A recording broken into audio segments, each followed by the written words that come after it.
Good morning, brave heroes, and welcome back to the channel. I am AmalgamAsh, and I have finally received my HeroQuest Hero Collection Rogue Heir of Elethorn character expansion, made by Avalon Hill. This requires the HeroQuest game system to play, which is sold separately. This is the second Hero Collection character expansion to come out, but it is the first one that is a retail release. The first Hero Collection that came out was the Commander of the Guardian Knights, and that was a limited release, which means that this is officially the first accessible new hero for HeroQuest. It's not locked behind any exclusivity at all. It is available for ordering right now. Amazon, GameStop, Big Bad Toy Store, and others. This box contains 2 finely detailed miniatures, 12 game cards, and a story card. And the text on the back reads, "A nimble and skilled skirmisher, deadly with small blades, independent but loyal to the monarch, a reluctant hero."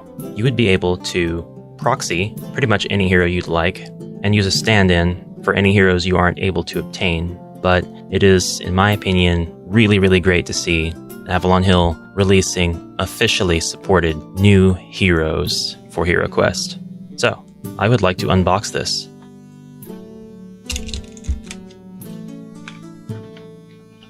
Once we take off the strip, we can actually get a good look at the picture of the Rogue Heir, but there's no need for that because we're going to be seeing it in person very soon.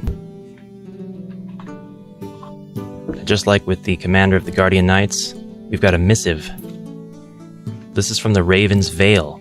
It's an official communique, and it reads, "Your Royal Highness, as the bravest of warriors and the heir to the kingdom of Elethorn, it is critical that you are made aware of a serious threat to the realm and to your family. We know that you have sought independence from your mother, Queen Terelia, as you traveled the world this past 12-month, far from your life of wealth and privilege. Now the Queen, our beloved monarch, has requested that you return from your journey forthwith. The seer of the court has used psychic powers and celestial reckoning to locate you. Our fleetest windcutter is standing by to transport you to the palace without delay. Both our kingdom and your family are in grave peril. The Queen's decision to honor our defense treaty with the King of the Realm by sending our most courageous heroes to his aid has riven a deep chasm in our populace. The council has broken down into opposing factions, and there are reports of deadly skirmishes breaking out in the capital streets. Furthermore, it is with great sadness that we inform you that your aunt, the Archmage Sinestra, has taken your younger sister, Melandriel, hostage in her stronghold in the marshes of Glynis Fen.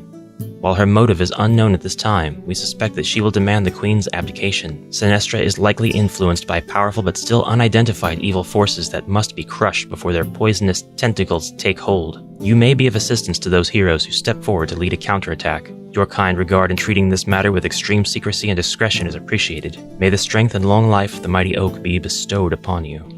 Immediately, we are treated to a similar setup to that of the Guardian Knight.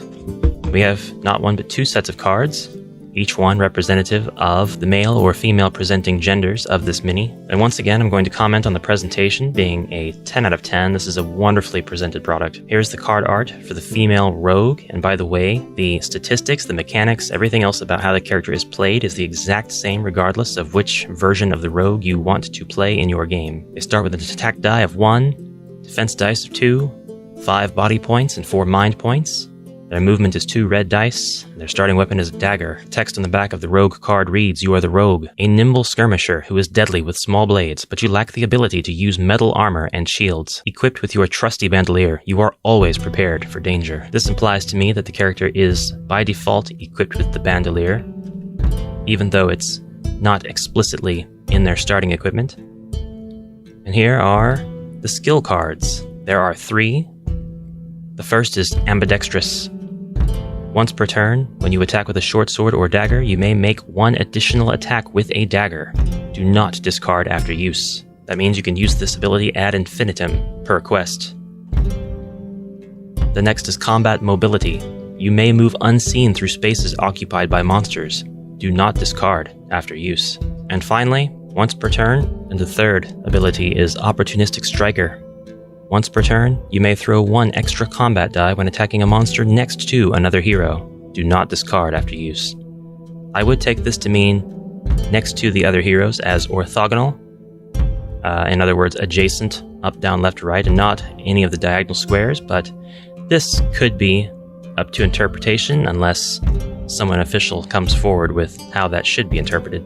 And even then, death of the author, this is the equipment that the rogue comes with. The dagger, a sharp knife that gives you the attack strength of 1 combat die, and can also be thrown at any monster you can see, but it is lost once it is thrown. And the bandolier. This counts as a toolkit for disarming traps, and you are always considered to be armed with a dagger. It can only be used by the rogue. So, with this being part of the rogue's default equipment, you are always considered to be armed with a dagger. You can throw a dagger, and you can still hit an enemy with a dagger, but you are considered to be armed with a dagger still, even after having thrown one. It does say armed with a dagger, which to me means this kind of dagger, not a magical dagger per se, but this does open up quite a bit of imaginative opportunities for homebrew. Before we look at the minis, I want to go through the male presenting cards.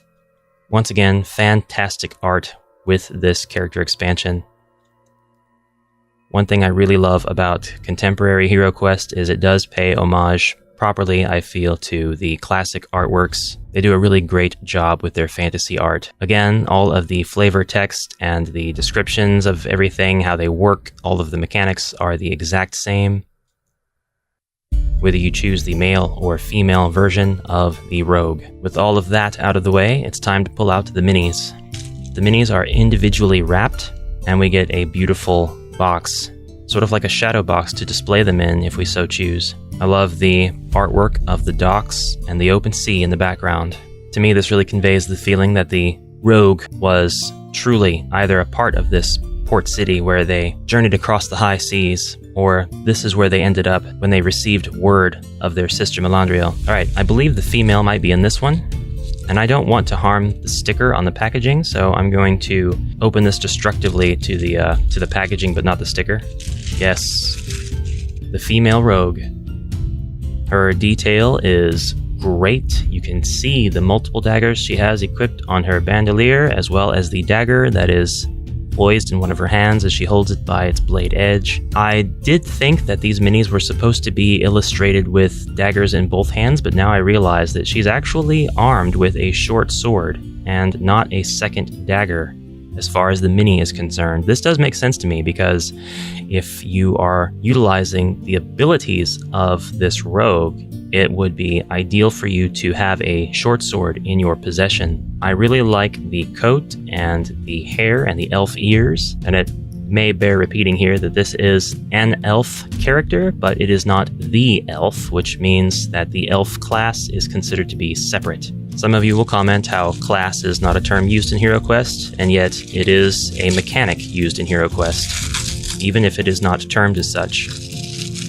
Officially speaking, the Rogue Heir would not be able to use things like the elf spells, but what you want to do with your homebrew game is completely up to you. Now I see much more clearly that while the dagger is pretty large, especially compared to the supposed other smaller daggers in the bandolier, it is much more obviously a dagger and not a sword, and it is a short sword that is equipped in his offhand. Again, with the male rogue, just like the female, there's a great amount of detail. The aesthetic fits perfectly with the 2021 branding of HeroQuest. I really, really like both of these miniatures. When I continue to play the Amalgamate cycle, I'm going to introduce my original character Vierge Siebzen, and they will join my party of adventurers in the Amalgamate cycle, which you should expect soon. The unboxing is complete, but now it's time for some glamour shots.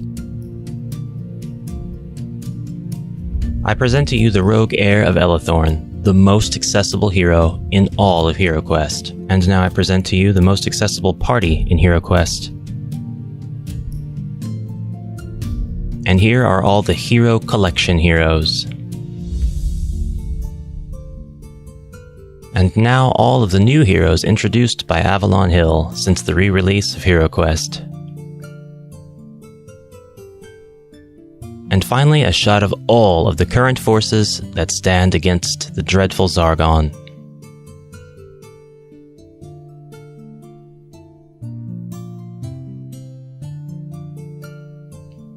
Although I was late to the party with this one, I hope that you enjoyed this unboxing of the Rogue Heir of Elethorn. Thank you for watching, brave heroes, and I will see you again very soon. Goodbye for now.